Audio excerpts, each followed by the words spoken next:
Halo dan selamat datang kembali channel saya Jonathan Tamrin. Kita tahu zaman sekarang pilihan instrumen investasi makin berkembang. Dari yang dulu orang awam cuman kenalnya deposito sama emas, sekarang dibantu berkembangnya teknologi, mulai nih kita terpapar sama reksadana, obligasi, saham, forex, dan ditambah pemain baru seperti P2P lending, crowdfunding, dan cryptocurrency. Nah, di tiap aset kelas ini tentunya menawarkan risk dan reward-nya tersendiri, yang mungkin resonate sama kalian punya risk appetite dan tujuan keuangan. Nah, di video kali ini, saya mau sharing nih pandangan saya kenapa kalau soal urusan investasi, saya lebih say yes to saham dan say no to crypto. Apa aja pertimbangannya? Yuk tonton video ini terus sampai selesai.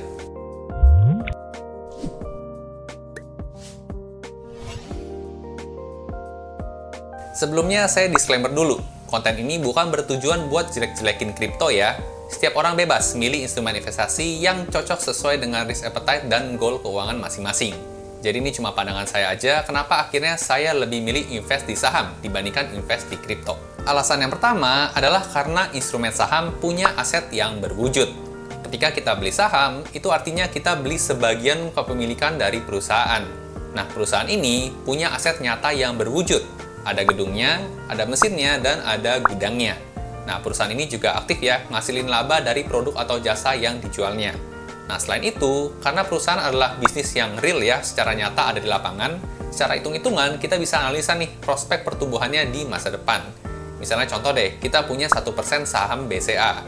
Itu artinya, dari total semua kantor fisik BCA ya, yang ada di Indonesia, 1%-nya adalah punya kita ownernya.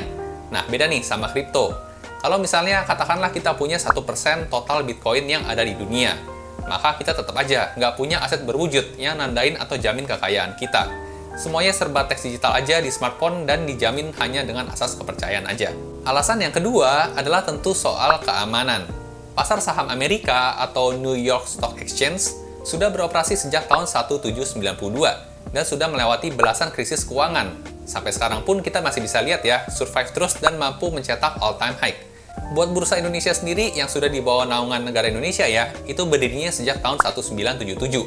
Nah, kalau kita bandingin sama kripto itu baru muncul di dunia di tahun 2010, sedangkan masuk Indonesianya baru di tahun 2013. Nah, soal keamanan di sini bukan saya mau bandingin sama umurnya ya, bukan gara-gara kripto anak baru gede kemarin jadi nggak aman, bukan kayak gitu.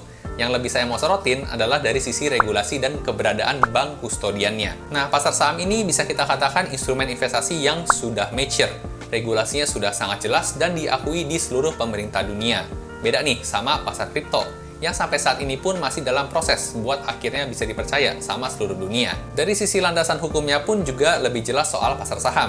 Kalau misalnya ditemukan nih ada tindakan kriminal, contohnya kayak pencucian uang atau insider trading, pelaku bisa ditindak secara hukum. Sedangkan kalau di pasar kripto, belum tentu hal yang begituan mau diurus nih sama pemerintah, karena ya tadi, aturan hukumnya masih belum terlalu jelas. Mau misalnya sehari turun 99% pun ya, kayak dulu kasusnya koin Luna kemarin, juga nggak bakal ada yang bantuin trading hold kayak di bursa saham. Kemudian yang tadi saya sebutkan soal keberadaan bank kustodian. Kalau kita jual beli saham, tentunya kita perlu top up ke rekening dana nasabah dulu ya, atau RDN. Yang dimana duit yang kita top up itu posisinya masih dipegang sama bank, bukan dipegang sama sekuritas. Jadi misalnya suatu saat sekuritasnya tutup atau bangkrut, duit kita tetap aman, nggak dibawa kabur sama sekuritasnya. Nah, agak beda nih sama kripto. Kalau kita mau invest kripto, perlu top up dulu ke walletnya ya. Dan top up-nya di sini berarti duit kita masuk ke kantong exchange-nya, bukan dipegang sama bank. Jadi kalau tiba-tiba exchange-nya kabur atau bangkrut, ya duit kita ikut dibawa kabur. Kayak contoh kasus yang pernah heboh nih, di Quadriga CX, yaitu crypto exchange nomor 1 terbesar di Kanada. Bahkan saking hebohnya, sampai dijadiin film nih sama Netflix. Nah, jadi ini sih menurut saya ngeri banget ya, padahal udah nomor satunya, tapi tetap bisa kejadian. Jadi resiko di sini bukan cuma ngomongin loss gara-gara investment ya, floating loss, tapi gara-gara hal lain yang nggak diduga karena memang regulasinya masih belum kuat tadi. Nah, alasan yang ketiga, khususnya bakal kena banget nih buat mereka yang ngincer financial freedom, adalah kemampuan untuk menghasilkan dividen.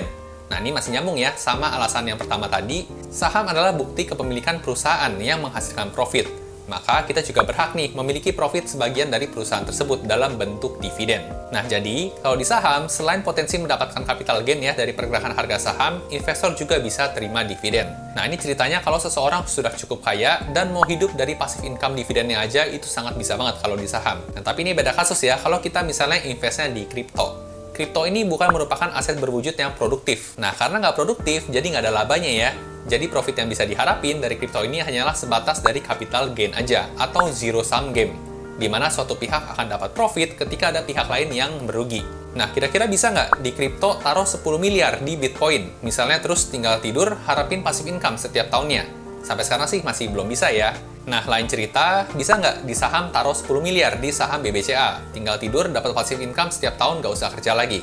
Nah, jelas kalau yang ini jawabannya tentu bisa ya kalau di saham. Nah, tentunya pasti dari teman-teman ada yang nanya juga nih, kenapa nggak invest di dua-duanya aja, bro? Kalau buat saya pribadi, kripto ini lebih cocok buat trader nih dibandingkan buat investor. Karena punya volatilitas harga yang tinggi dipengaruhi oleh sentimen jangka pendek. Jadi harus selalu up to date sama perkembangan teknologi atau regulasi kripto. Kalau saya pribadi sih masih punya kesibukan lain ya di luar investasi. Jadi kalau harus mantengin update kripto setiap saat itu saya nggak sempet. Nah, kalau buat orang seperti saya ini, itu lebih cocoknya di saham. Karena bisa cukup 3 bulan sekali aja nganalisisnya, beli sahamnya, terus ditinggal deh ngerjain kerjaan lain dan let the profit run. Kalau misalnya saya invest di dua-duanya, takutnya kepecah nih strateginya. Niatnya invest di saham malah jadi trading atau sebaliknya.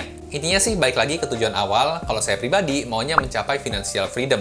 Jadi ya udah fokusnya ke yang lebih jelas aja. Nah, buat teman-teman yang punya goals financial freedom juga di saham tapi belum ngerti dan mau belajar, kebetulan banyak juga nih yang nanyain ke saya buat bantu ajarin saham. Apalagi saya kan juga cukup rutin ya sharing analisa fundamental di channel YouTube ini. Jadi buat teman-teman yang beneran serius mau belajar cara passive income dari saham, sesuai request teman-teman saya akhirnya buka kelas online nih, pre-recorded video. Dan tentunya berbayar ya, karena buat yang serius aja. Namanya Value Investing Crash Course atau VICC. Di sana saya sharing lengkap framework investasi saya dengan analisa fundamental. Nah, mumpung baru launching perdana, saya kasih diskon 30% nih. Plus bonus tools analisa saham untuk yang update kuartal 1 tahun 2024 terbaru. Jadi pas check out, jangan lupa pakai kode voucher Jago Investasi buat diskonnya. Bisa langsung cek aja ke website saya jotamrin.com atau klik link yang ada di description box di bawah ya buat detail lebih lanjutnya. Buat diskonnya terbatas sampai tanggal 31 Mei ya, jadi lewat dari itu udah nggak ada potongan lagi. Oke, jadi itulah sharing alasan kenapa saya lebih pilih investasi saham ketimbang investasi kripto. Suka video seperti ini, jangan lupa di subscribe, like, komen, dan bagikan ke teman-teman investor lainnya ya, biar makin jago invest sahamnya. Sampai jumpa di video berikutnya.